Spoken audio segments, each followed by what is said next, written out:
আমাদের এখানে যারা আজকে কমিউনিটি ফিল্ড ভিজিটে করতে এসে যেসব কেপি যে নার্সিং ঢাকা নার্সিং কলেজের ছাত্রছাত্রীরা এসে আমাদের ফিল্ড লেভেল এসে সচেতন সোসাইটির সার্ভিস সেন্টারে যারা উপস্থিতি ছিলেন, অর্থাৎ এখানে আমরা দীর্ঘদিন সেবা প্রদান করে আসছি, তারাও আজকে যে অংশ গ্রহণ করলেন, যে গুরুত্বপূর্ণ অ্যাওয়ারনেস তৈরি করলেন, সেই অ্যাওয়ারনেসের একজন ছাত্রী তাদের আজকে এখানে অনুভূতিটা এবং আরো কোনদিন পরামর্শ থেকে আমরা কিভাবে ইমপ্লিমেন্ট করতে পারি সেই পরামর্শটা আমরা জানতে চাইবো আমাদের ছাত্রী কেপি যে নার্সিং ঢাকা নার্সিং কলেজের ছাত্রী, তৃতীয় বর্ষের ছাত্রী, নবম ব্যাচের সাদিয়ার কাছে। ঠিক আছে, বলছি না তো? ঠিক আছে, অসংখ্য ধন্যবাদ আমাদের যারা সহায়তা করেছেন এসো সচেতন হই সংস্থাকে।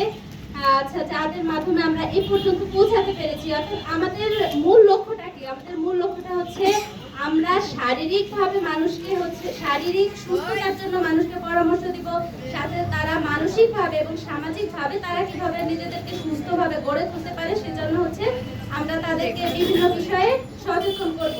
এই উদ্দেশ্যেই আমাদের এখানে আসা।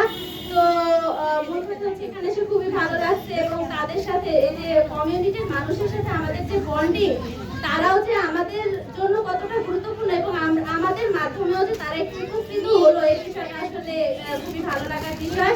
তো সর্বোপরি এসে সচেতন হই এই সংস্থাকে ধন্যবাদ দিয়ে এবং সকলের দীর্ঘায়ু কামনা করে আসতে বলতে চেষ্টা করছি। ধন্যবাদ। ওকে।